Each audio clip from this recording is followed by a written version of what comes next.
I've had the chance to watch a lot of musicians practicing over the years, and I see the same mistakes coming up again and again and again. And interestingly enough, this is whether they're beginners or pro musicians or anywhere in between. So I'm going to tell you what those most damaging common mistakes are and exactly how you can fix them. And when I get my own students to work on these mistakes, they regularly report back that they see much faster progress or that they've broken through in an area where they've been stuck for ages. Now, there's one really important thing that you need to understand right from the start, and that is that you're going to get much more typically from fixing current mistakes with your practice than you are from adding in new advanced practice techniques. This doesn't get talked about anything like enough, in my opinion, and I guess it's because it's just a bit sexier to talk about cutting edge practice techniques. But really, where the big wins to be had are identifying what are the things in your current practice that are holding you back and fixing them. And that is just going to transfer over the coming weeks, months, years into so much more progress when you are just getting all the benefit out of the time and effort that you put in. In fact, this is such a key insight that I created a whole course around this. Now, we're only going to go over a few of these things in this video, but I promise it will be more than enough to get you getting a lot more out of your music practice. And if you do want to go deep into it, then I'll put a link to my Practice Multiplier course in the description so you can check that out for more if you want. Hey friends, Morley-Fletcher here, and welcome back to the channel. And the first practice mistake that I want to talk about is that most people practice way too fast. Now, I know this sounds a bit obvious, but there are some aspects to this that most musicians overlook, so it's really worth going into. And the other thing to say is, yes, there will be times when you do want to practice fast up to full speed, or maybe even faster than that, to see where things break down. This is not about saying you never practice fast, but you do want the vast majority of your time to be practicing at a nice slow pace. So why is that? Well, it's because it's not just about practicing at a slow enough speed that you can play it correctly without making mistakes. There are other things that are really important here. The first is that you want to be relaxed when you're playing. So if you're practicing with really tense muscles, then that's what you're going to get when you perform. That's what you're going to get when you crank things up even faster. And not just in the muscles, in your mind. You don't want to be practicing and your mind is going, this is right on the edge, I can barely deal with it.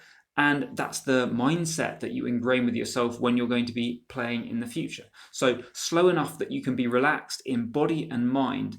You're getting used to playing this and having it feel effortless. And that means when you play it faster, when you put it into performance, you will keep that effortless feeling. And another really important reason why you need to play really slow, much slower than you think, is again, it's not just about can you play it correctly, it's about is it slow enough that you can notice all the details here? Are there mistakes? What's going on? What are the details like?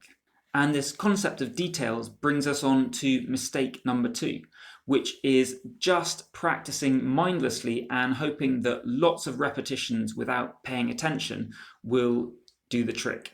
And that simply isn't the case, because what we're looking for here is long-term change. We are looking for practice that gives results that stick, and the way that's going to happen is literally if your brain is going to change. So we need to be forming new connections in the brain, and it turns out that that only happens when you are deliberately paying attention to something. Simply doing an action over and over again is not going to be enough to create new neural pathways.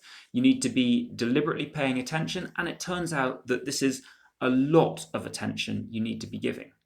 Now, there's a lot of really interesting science around this that I'm not going to go into here. I will hopefully do a more detailed video on this specific thing another time. But I do want to just mention that Professor Andrew Huberman is doing a great job of teaching this sort of thing on his podcast. So if you don't want to wait for that video, you can go and check that out.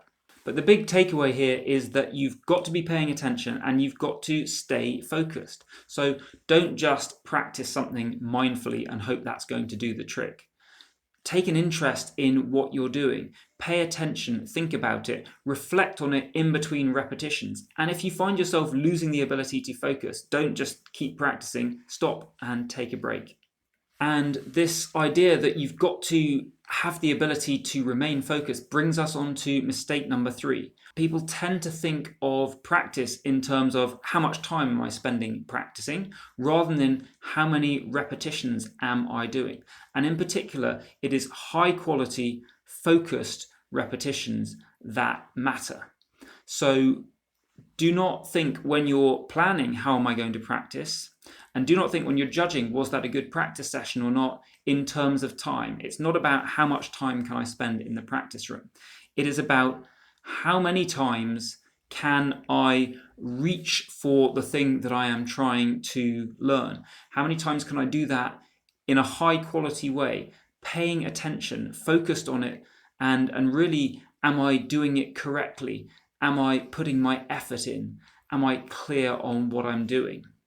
And that brings us on to mistake number 4, which is failing to like this video. Okay, that's clearly not serious, but I would love it if you're getting something out of this video, if you just take a second to click the like button. Thanks. And going back to that idea of clarity, that brings us on to mistake number 4, which is not having a clear enough idea of exactly what you are working on. We're talking about the need for you to do high quality reps. Well, that's only going to happen if you have a really clear idea of exactly what that repetition is. A vague idea of what you're doing is going to mean that you're going to be all over the place. Each time you do something, it'll be slightly different, or you'll be paying attention to something slightly different. And again, if we're measuring the quality of a practice session by how many of these reps we can get done, well, when you're really clear on exactly what a repetition looks like, that allows you to crank them out in this high quality way in volume quickly, so that in a short period of time you can get a lot of high value repetitions done. When again, if you're vague about what you're doing, if you're not sure about that, then you're much less efficient at actually doing the practice that matters. So to get specific about this, you need to know 2 things at least. And the first is, which specific part of the big thing that you're working on are you focusing on? So not an entire piece of music, but is it 1 bar, 2 bars, even shorter than that? And the second thing about getting specific and clear is, what aspect of it are you focusing on? Because we're not just talking about, oh, I want to play it better. That could be so many things. You need to be clearer about what that really means. So let's look at an example of how this might actually work in practice.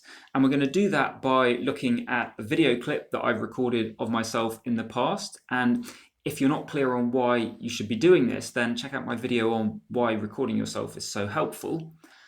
But this is a video clip of a Martin Taylor arrangement of Like Someone in Love.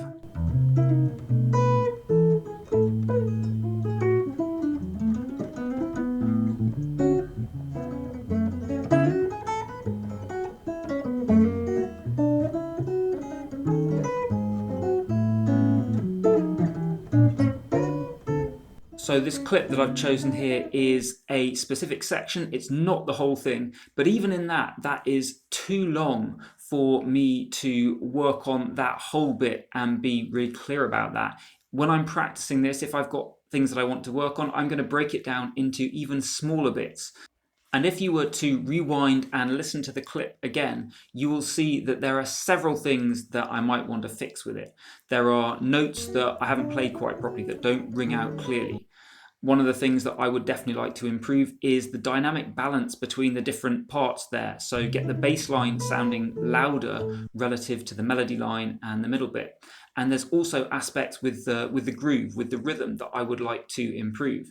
But the key thing here is that I'm not going to work on all of them at once. What I would do is go back, find a particular space where the notes weren't great, and work on getting all the notes to ring clearly, and not worrying so much about the other things, the dynamic balance and the groove. And then I might go back to the same part, or maybe it's a different part, wherever that is, and I would look at how can I get the bass line to come out louder, and forget about being perfect on getting all the notes ringing out cleanly, or the rhythm again. And then I would come back a third time and work on, let's get this really grooving, let's get the rhythm really solid, and let the other things slide. So I'm constantly choosing what is both the very small section that I'm working on, but also what is my focus within that section. And this doesn't mean that I don't care about those other things when I'm focusing on just one thing. It's just that that is the way to make faster progress, to get really clear on what am I working on right now. We can do the others later. Now, alongside cutting out these practice mistakes, the other thing that will really boost your progress is being consistent. So check out my video on how to make it effortless to practice every day next. And if you'd like the special practice and performance tips that I only share with subscribers, then head on over to playinthezone.com and sign up for the emails. They're free. I've been Morley-Fletcher. Thanks so much for watching. Take care, and I'll see you in the next video.